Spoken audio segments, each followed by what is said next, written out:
au début, David était vieux. Alors il comprit que la construction du temple ne lui revenait pas en bénédiction, mais son fils Salomon, celui qui lui succéderait comme roi Salomon. Ce moment-là, David convoqua le peuple du pays, les chefs de centaines et de milliers, les chefs de chaque tribu, venir Jérusalem.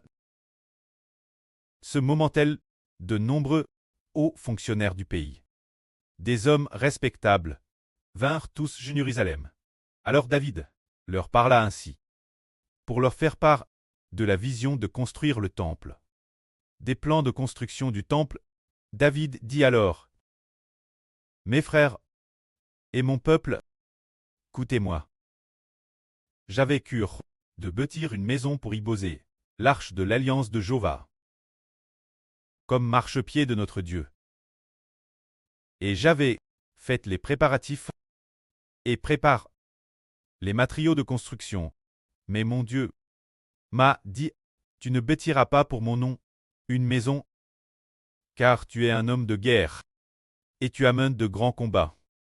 Tu as sous mes yeux vers beaucoup de sang sur la terre. C'est ainsi que David ne put pas bâtir le temple, car Jéhovah avait dit que David avait vers beaucoup de sang. Puis David poursuivit. Cependant, le Dieu d'Israël, Jéhovah, m'a choisi au sein de toute la maison de mon preux, pour être roi d'Israël, toujours, car il a choisi Juda pour chef, et dans la maison de Juda, la maison de mon preux. Et parmi les fils de mon preux, il m'a aguerri pour me faire régner sur tout Israël, et parmi tous mes fils, car Jéhovah m'a donné beaucoup de fils, il a choisi mon fils Salomon pour siéger sur le trône de Jéhovah, pour régner sur Israël.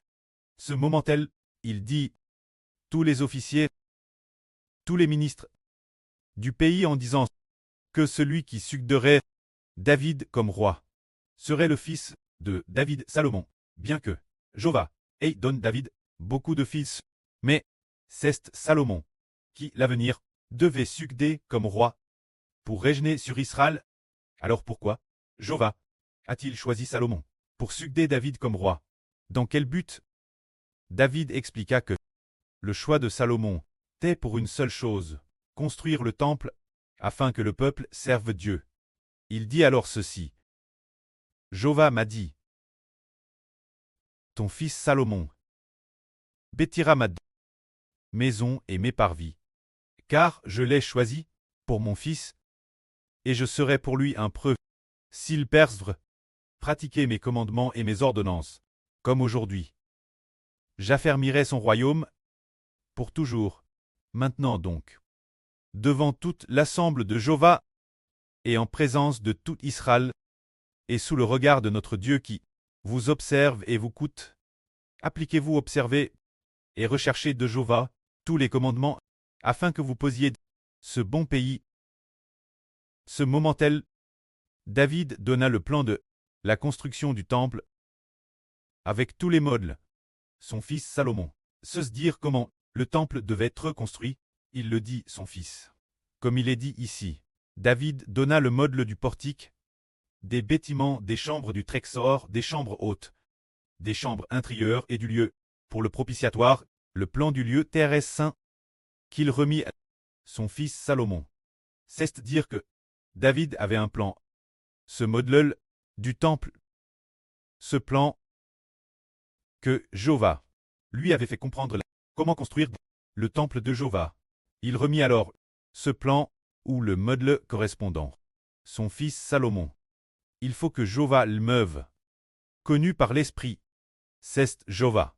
De Jéhovah. Toutes les chambres d'alentour. Les entr'eptes du temple de Jéhovah. Et les trésors des choses saintes. Il indiqua tout Salomon. David lui indiqua aussi les classes des prêtres et des Lévites, les divisions des Lévites, dans le temple de Jéhovah, de la maison de Jéhovah, et dans le temple de Jéhovah, du service de la maison de Jéhovah. Le poids des ustensiles, il indiqua tout Salomon. David révéla encore, et indiqua Salomon, l'or pour tous les ustensiles d'or de chaque service. L'argent pour tous les ustensiles d'argent de chaque service. L'or pour les chandeliers d'or et leurs lampes. L'argent pour les chandeliers d'argent et leurs lampes, selon l'usage de chaque chandelier. Et de ces lampes, le tout selon leur destination. David indiqua aussi Salomon. L'or, pour les tables des pains de proposition. L'argent, pour les tables d'argent. L'or pur, pour les fourchettes, les bassins. Et les coupes, pour les coupes d'or, avec le poids de chaque coupe, et pour les coupes d'argent, avec le poids de chaque coupe. Et l'or, pour l'autel des parfums. L'or pur, d'or, pour l'autel des parfums. Et l'or, pour le modèle du char. Des crubins, qui tendaient leurs ailes, et couvraient l'arche de l'Alliance. Ce crubin, se dire. Qu'au temps de Mose, au-dessus de l'arche de l'Alliance, il y avait 2 crubins. Mais, quand vint le temps, ô Salomon bétite, le temple, l'arche de l'Alliance ne changea pas. Mais en plus de l'arche, du propitiatoire, outre ces 2 crubins-là, on continua à fabriquer de plus grands crubins. C'est dire que, au-dessus de l'arche, il y avait 2 petits crubins, juste assez pour couvrir l'arche de. Mais au temps de Salomon, on fabriqua de plus grands crubins qui non seulement couvraient, mais couvraient entièrement le lieu. TRS saint dans tout le temple. C'est pourquoi David dit ceci. Tout cela, se dire tout le plan de ses travaux, tout appartient à Jéhovah, de Jéhovah sur moi. Qu'il me l'a fait comprendre. C'est ainsi que David transmit tous les plans pour la construction du temple, Salomon. Aujourd'hui, nous disons que David préfigure le Seigneur Jésus-Christ, et le Seigneur a aussi RVL. Comment construire le temple? Bien que le frère Heber n'ait pas vu de vision, ni entendu de ses propres oreilles, comment construire? Il est merveilleux de voir que l'esprit du pré et du Seigneur est en lui, permettant au frère Heber de comprendre clairement comment nous devons construire notre temple, comment le construire pour glorifier le nom de Dieu. De plus, comme nous venons de le dire, combien d'or pour les tables d'or, combien d'argent pour les tables d'argent, combien d'or pour l'autel des parfums, et combien d'airain pour l'autel d'airain. Tout cela avait une mesure détermine, chaque chose avait une quantité correspondante fixe. De la même manière, nous avons 9 mélodies. Et pour chaque mélodie, combien de chants il doit y avoir. Et puis, dans cette mélodie, comment les organiser? Le pré a également mis cette sagesse. Dans le frère Heber. Ce moment tel, David a finalement encouragé son fils, Salomon en disant, mais Salomon, qui n'était pas encore roi, alors qu'il était encore prince héritier. David devenu vieux. Ce moment tel, il encouragea son fils en disant, fortifie-toi, prends courage et agis. Ne crains point, et ne t'effraie point.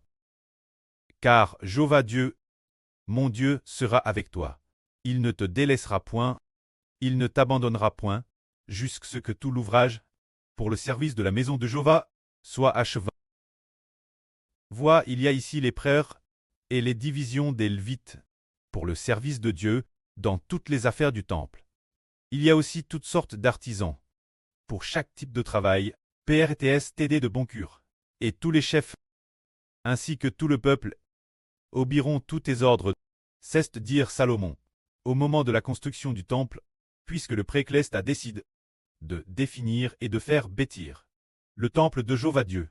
Ainsi de Salomon, le prestige devint immense, faisant que tout le peuple du pays obéisse Salomon. Toutes les tribus et leurs chefs se sont entièrement soumis, les ministres de la cour, les conseillers et les généraux, se sont tous soumis Salomon. Et de plus, selon leur classe, les prêtres en service, et les Lévites obéissent tous aux ordres de Salomon. Ainsi, dans le pays, tout est stable, et la paix est régnée aux frontières, permettant Salomon d'être sans souci, sans aucune inquiétude l'arrière. Ainsi, Salomon pouvait bâtir le temple en toute tranquillité. Ce moment tel, David continua de dire aux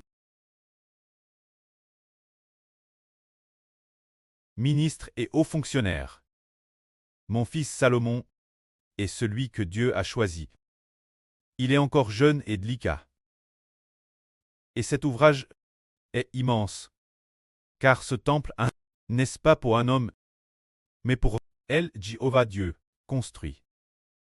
Mon Dieu. Pour le temple de mon Dieu, j'ai mis toute ma force, en préparant de l'or pour ce qui doit être d'or, de l'argent pour ce qui doit être d'argent, de l'airain pour ce qui doit être d'airain, du fer pour ce qui doit être de fer, du bois pour ce qui doit être de bois, ainsi que des pierres d'onyx, des pierres enchâssées, des pierres de couleur et toutes sortes de pierres précieuses, et une grande quantité de marbre blanc. De plus, dans mon affection pour le temple de mon Dieu, en plus de tout ce que j'ai prépare pour le Saint-Temple, je donne de mes propres biens, mon or et mon argent personnel.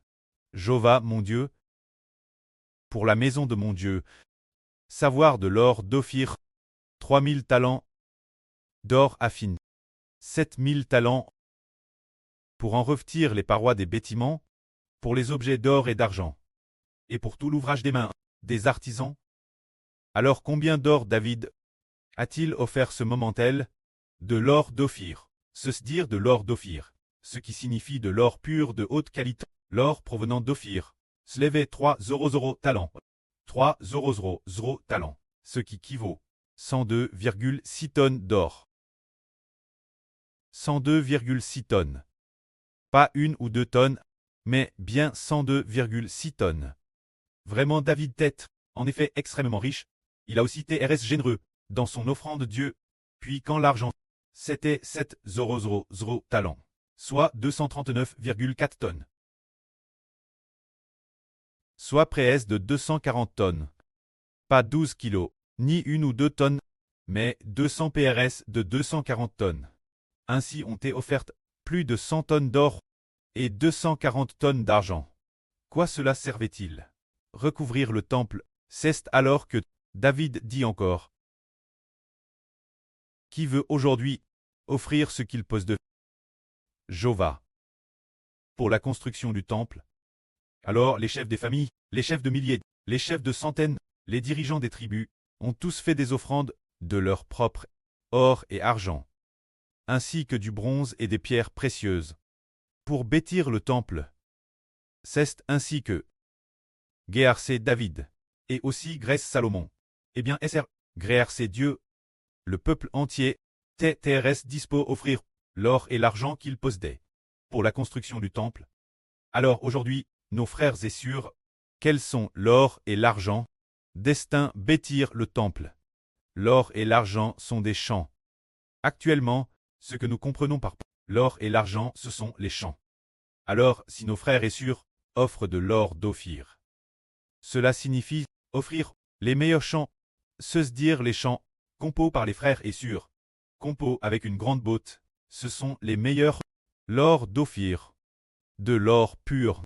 Ainsi dans ce processus, la construction exige que l'on offre de l'or et de l'argent. Nous confions donc ce ministre de construction du temple. Un groupe d'enfants qui composent de magnifiques chants. Une fois composés, ils sont soumis, puis le frère Ashbert les vérifie. Ensuite les chants, offerts par les frères et sœurs, qui sont comme de l'or et de l'argent. Ces chancelles seront ingréés dans le temple de la nation d'Israël, afin que l'avenir, chaque jour, nous puissions louer Dieu en lui offrant ces chants, qui sont comme de l'or et de l'argent, pour le glorifier, pour chanter les louanges du pré et du nom du Seigneur Christ. Que la gloire soit auprès et au Seigneur. Amen.